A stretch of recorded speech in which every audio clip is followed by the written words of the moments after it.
Good evening friends. आज की update कुछ इस प्रकार से। आज हम बात करेंगे बांग्लादेश की, जो हमारा पड़ोसी देश है। शेख हसीना की सरकार के पतन के बाद अब चीन बांग्लादेश पर प्रेशर बना रहा है।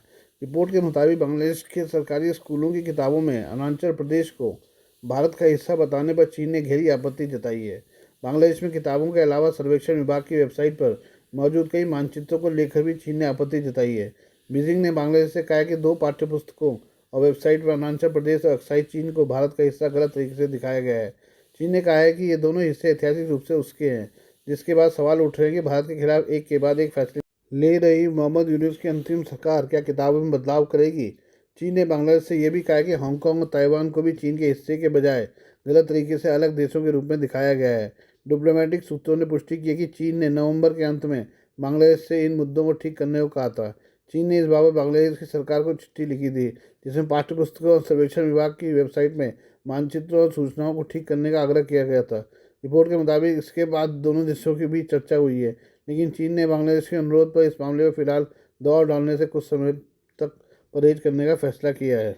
रिपोर्ट के मुताबिक चीन की आपत्ति जताने के बाद बांग्लादेश के विदेश मंत्रालय ने कहा कि शिक्षा मंत्रालय ने राष्ट्रीय पाठ्यक्रम और पाठ्यपुस्तक बोर्ड एनसीटीबी से परामर्श किया है। एनसीटीबी ने अधिकारियों को बताया कि नई पाठ्यपुस्तकों की छपाई प्रक्रिया पहले ही पूरी चुकी है, जिसे तत्काल सुधार की कोई गुंजाइश नहीं है।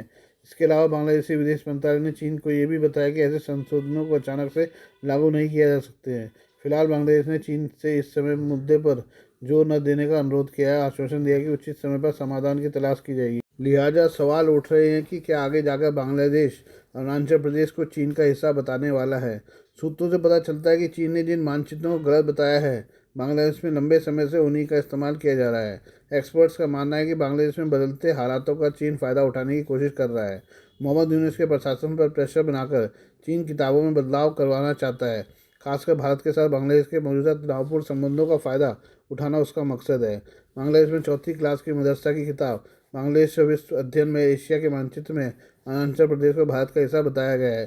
चीन दावा करता है कि हिस्सा उसका है। वहीं 9वीं और 10वीं क्लास की बांग्लादेश विश्व अध्ययन किताब में बांग्लादेश के निर्यात गंतव्यों की सूची में हांगकांग और ताइवान को स्वतंत्र देश बताया गया है, जिन्हें भी चीन अपना हिस्सा मानता है। इसके अलावा चीन ने बांग्लादेश के सर्वेक्षण विभाग की वेबसाइट पर दिए गए मानचित्र पर भी आपत्ति जताई है। बीजिंग का कहना है कि इसमें भारत और चीन के बीच की सीमा को गलत तरीके से दिखाया गया है। इसके अलावा ताइवान को एक देश के तौर पर दिखाने पर भी चीन ने बांग्लादेशी अधिकारियों के सामने आपत्ति जताई है। चीन ने प्रेशर बनाते हुए कहा कि बांग्लादेश चीन नीति का पालन करे। चीन की एक चीन नीति में ताइवान उसका हिस्सा है। बीजिंग ने बांग्लादेशी अधिकारियों के सामने इस बात पर जोर दिया है कि संप्रभुता और क्षेत्रीय अखंडता के लिए आपसी सम्मान बांग्लादेश चीन संबंधों का आधार रहा है। अब बांग्लादेश को इसका ख्याल रखना चाहिए। अब बात करें हम अमेरिका की। अमेरिकी राष्ट्रपति डोनाल्ड ट्रंप ने रूसी राष्ट्रपति व्लादिमीर पुतिन से बातचीत की है। न्यूयॉर्क पोस्ट की रिपोर्ट के अनुसार ट्रंप और पुतिन के बीच फ़ोन पर हुई बातचीत में यूक्रेन युद्ध खत्म करने के बारे में चर्चा की गई है। ये फरवरी 2022 के बाद व्लादिमीर पुतिन की किसी अमेरिकी राष्ट्रपति के साथ पहली बातचीत है। हालांकि डोनाल्ड ट्रंप ने इस बारे में ज़्यादा जानकारी नहीं दी है। डोनाल्ड ट्रंप ने अपने चुनाव अभियान के समय से ही यूक्रेन युद्ध खत्म कराने की बात की। पिछले हफ्ते भी ट्रंप ने कहा था कि युद्ध रुकना चाहिए। ये बातचीत इसी दिशा में एक प्रयास माना जा रहा है। एयरफोर्स वन में एक इंटरव्यू में न्यूयॉर्क पोस्ट ने डोनाल्ड ट्रंप से पूछा कि उन्होंने और पुतिन ने कितनी बार बात की है। इस पर ट्रंप ने कहा कि बेहतर होगा कि मैं इस पर ज़्यादा कुछ ना कहूँ, लेकिन इतना ज़रूर है कि पुतिन लोगों को मरते देखना नहीं चाहते हैं। दूसरी ओर क्रेमलिन प्रवक्ता दिमित्री पेस्कोव ने न्यूयॉर्क पोस्ट की रिपोर्ट पर कहा कि बातचीत के अलग अलग माध्यम हैं। मुझे व्यक्तिगत रूप से पता नहीं, मैं ना तो इसकी पुष्टि करता हूँ ना ही इसका खंडन कर सकता हूँ। अमेरिकी राष्ट्रपति डोनाल्ड ट्रंप ने कहा है कि बीते 3 साल से यह युद्ध चल रहा है। मैं कह चुका हूँ कि अगर मैं 2022 में राष्ट्रपति होता तो युद्ध कभी शुरू ही नहीं होता। अब मेरे पास रूस यूक्रेन युद्ध को ख़त्म करने का ठोस प्लान है। मुझे आशा है कि ये जल्दी ख़त्म होगा, क्योंकि युद्ध बेहद ख़राब है। मैं इसे ख़त्म करना चाहता हूँ। यूक्रेन के राष्ट्रपति जेलेंस्की से अगले सप्ताह अमेरिकी राष्ट्रपति जेडी वेंस मिलेंगे। ट्रंप का कहना है कि वो किसी भी संभावित शांति समझौते में सुरक्षा गारंटी के बदले यूक्रेन से दुर्लभ रेयर अर्थ मिनरल्स को लेकर $500 मिलियन का समझौता करना चाहते हैं। पुतिन ने आखिरी बार पूर्व अमेरिकी राष्ट्रपति जो बिडेन से फरवरी 2022 में बात की थी। यही वो समय था जब पुतिन यूक्रेन पर हमले का आदेश दिया था। डोनाल्ड ट्रंप के अमेरिका का राष्ट्रपति बनने के बाद से रूस और यूक्रेन में युद्ध रुकने की उम्मीद बढ़ी है। हालिया समय में दोनों ओर से संकेत दिए गए हैं कि वो युद्ध रुकने पर बातचीत के लिए तैयार हैं। हालांकि ये युद्ध कब रुकेगा इस पर भी कुछ ठोस रूप से कहना मुश्किल है। रूस और यूक्रेन युद्ध को चलते हुए इसी महीने 24 फरवरी को 3 साल हो जाएंगे। ये हम बात करें चीन की। एक रिपोर्ट में दावा किया गया कि चीन की सेना तेजी से आधुनिकीकरण कर रही है, लेकिन अभी भी वो ताइवान पर कब्जा करने की स्थिति में नहीं है। ताइवान के मीडिया में मेनलैंड अफेयर्स काउंसिल की एक रिपोर्ट प्रकाशित हुई है। इस रिपोर्ट में कहा गया कि लगातार आधुनिकीकरण के बावजूद चीन की सेना पीएलए अभी भी संयुक्त युद्धक स्थिति में समन्वय की कमी से जूझ रही है। रिपोर्ट में कहा गया कि चीन के राष्ट्रपति शी जिनपिंग ने सेना के कई बड़े सुधार किए हैं, जिसमें पीएलए की संयुक्त युद्धक क्षमता में बड़े बदलाव हुए हैं। एमएसी ने अमेरिका के रक्षा विभाग की 2024 की एक रिपोर्ट का हवाला देते हुए कहा है कि जिनपिंग ने थल, वायु और जल सेना के साथ ही पीएलए की परमाणु, अंतरिक्ष, इलेक्ट्रॉनिक, साइबर युद्ध जैसे डोमेन में पीएलए की क्षमताओं से में उल्लेखनीय वृद्धि की है। हालांकि अभी भी कमान और नियंत्रण, लंबी दूरी की रसद आपूर्ति, शहरी युद्ध और संयुक्त संचालन में अभी भी कुछ कमियां हैं। अमेरिकी रक्षा विभाग की रिपोर्ट के अनुसार चीन के पास सबसे बड़ा नौसैनिक बेड़ा है, जिसमें 370 जहाज और पनडुब्बियां हैं। 1300 चौथी पीढ़ी के लड़ाकू विमान हैं। रिपोर्ट में दावा किया कि चीन ने एकीकृत नेटवर्क कमांड और कंट्रोल सिस्टम नहीं बनाया है, जो थल, वायु और जल सेना को खुफिया जानकारी साझा करने की सुविधा देता है।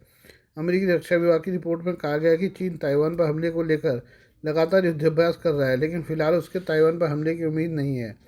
चीन के लड़ाकू विमानों और युद्धक जहाज़ों ने एक बार फिर ताइवान की सीमा का उल्लंघन किया है। ताइवान के रक्षा मंत्रालय ने बताया कि रविवार सुबह 6 बजे ताइवान की सीमा के आसपास चीनी सेना के 14 लड़ाकू विमान और 6 युद्धक जहाज देखे गए। इनमें से 9 विमान मध्य रेखा को पार कर ताइवान के वायु रक्षा क्षेत्र में प्रवेश कर गए। ताइवान के रक्षा मंत्रालय ने इस दौरान एक चीनी गुब्बारे का भी पता लगाया। आइए हम बात करें अर्जेंटीना की। अर्जेंटीना की राजधानी ब्यूनस आयरस के बाहरी हिस्से में एक छोटी नदी में हुई आश्चर्यजनक घटना ने लोगों को हैरान कर लिया है। गुरुवार को नदी का पानी अचानक गहरे लाल रंग में बदल गया है, जिसने निवासियों को किसी अनहोनी का डर सताने लगा है। यह चटक लाल पानी रियो डे ला प्लाटा मुहाने में पहुंच गया है। यह जगह एक संरक्षित पारिस्थितिकी रिजर्व की सीमा पर स्थित है। स्थानीय मीडिया के अनुसार लोगों ने पानी से निकलने वाली अजीब सी गंध के बारे में जानकारी दी है। हालांकि पानी का रंग बदलने का असल कारण अभी पता नहीं है, लेकिन स्थानीय मीडिया रिपोर्ट में कहा गया है कि परिवर्तन पास में स्थित भंडारण सुविधा से निकले कपड़ों के रंग या रासायनिक कचरे की वजह अवैध डंपिंग के कारण हो सकता है। निवासी पास के चमड़े और कपड़ा कारखानों पर भी उंगली उठा रहे हैं, जो नदी में रंग और रासायनिक कचरा छोड़ने के लिए कुख्यात है। एएफपी ने एक स्थानीय निवासी के हवाले से बताया कि सुबह हम एक अजीब सी गंध से जागे। दिन के समय जब हमने नदी के इस किनारे को देखा तो ये पूरी तरह से लाल था। यह खून से सनी नदी की तरह लग रहा है। ये भयानक है। एक स्थानीय व्यक्ति ने बीबीसी को बताया कि कभी कभी ये पीला होता था, जिसमें एक अम्लीय गंध होती थी। एएफपी की रिपोर्ट के अनुसार अर्जेंटीना के पर्यावरण मंत्रालय ने रंग परिवर्तन की वजह का पता लगाने के लिए आगे के विश्लेषण के लिए सारंडी कैनाल के पानी के नमूने एकत्र किए। एक बयान में मंत्रालय ने कहा कि गुरुवार 6 फरवरी को सुबह हमें सारंडी कैनाल के पानी के लाल रंग में तब्दील होने की जानकारी मिली।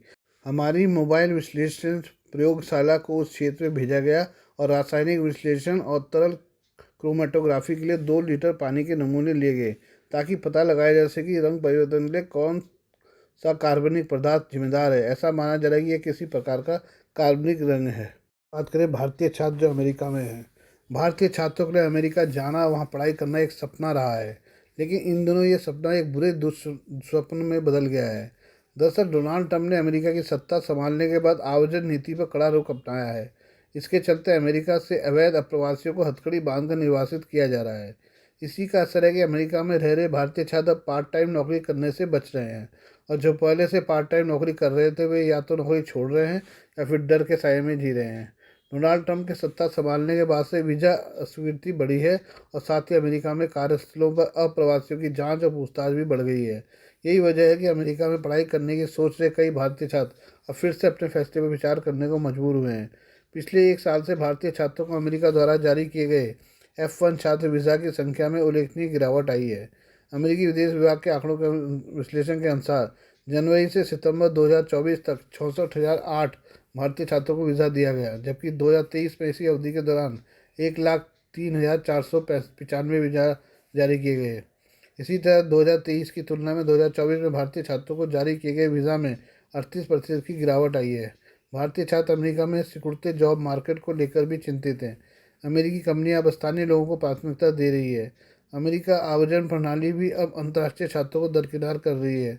अमेरिका में रह रहे कई भारतीय छात्रों ने अमेरिका के मौजूदा हालात पर चिंता जाहिर की है, और उनका कहना है कि अब उन्हें नौकरी मिलना मुश्किल हो गया है और चीज़ें बेहद ख़राब हो गई हैं। अमेरिका में पढ़ रहे कई भारतीय छात्रों ने कानून प्रवर्तन एजेंसियों की बढ़ती जांच पर चिंता जाहिर की है। उनका कहना है कि जांच एजेंसियों के लोग अब कार्यस्थलों पर जाकर अप्रवासियों की जांच करते हैं और उनके पहचान पत्र और वैध दस्तावेज जांचते हैं। इससे अमेरिका में अपनी पढ़ाई और खर्च चलाने के लिए पार्ट टाइम नौकरी करने वाले छात्रों की परेशानी बढ़ी है और जांच एजेंसियों के सख्त रुख के चलते वे नौकरी छोड़ रहे हैं।